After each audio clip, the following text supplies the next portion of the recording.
Replacing a transmission in a car sounds like a daunting task, however, it is relatively simple in a Volkswagen. For this example, I will be using my sister's Tow'd. There are a few differences when removing the transmission out of a buggy versus a bug or a bus, but the steps are generally the same. Because it is an off-road car, the first step is to remove the bolts that secure the skid pan and bumper on. If you are replacing the transmission in a bug or a bus, the first step will be to remove the engine tin. Next, we need to remove the engine. So you need to disconnect the throttle cable, air filter, wiring to the engine, and remove the 4 bolts that hold the engine to the transmission. Next, we need to remove the rear wheels and brakes. To remove the wheels, just take out the lug nuts. Then you need to remove the cotter pin and castle nut to get the rear drum off.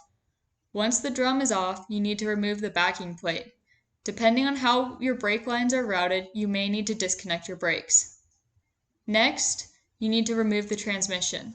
To do so, remove the lower shock bolts, the 6 bolts on the spring plates, the bolts on the transmission mount, and the 2 frame horn bolts. You can use a floor jack to support the transmission while removing it from the car. Next, we need to install the transmission.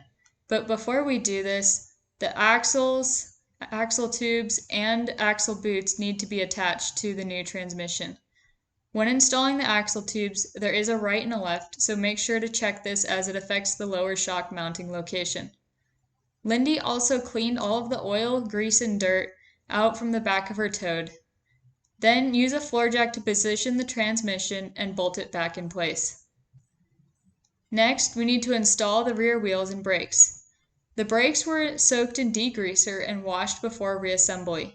Both of the axle seals were replaced as one of them was leaking before the teardown.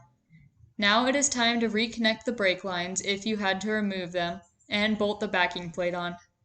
Next, install the drum, tighten the axle nut, and put the cotter pin in. Then install the wheels and tires. Next, install the engine. 2 people can lift the engine into position and install it. Once the 4 engine bolts are secure, then the throttle cable, electrical, and air filter can all be reconnected. Lastly, the bumper and skid pan can be reinstalled. Lindy also washed the oil, grease, and dirt off of them before bolting them back into the car. And of course, we had to take it for a test drive down the road to make sure everything was in order. I hope this very simplified version of how to replace a Volkswagen transmission was helpful. If you have any tips or questions, leave them in the comments below.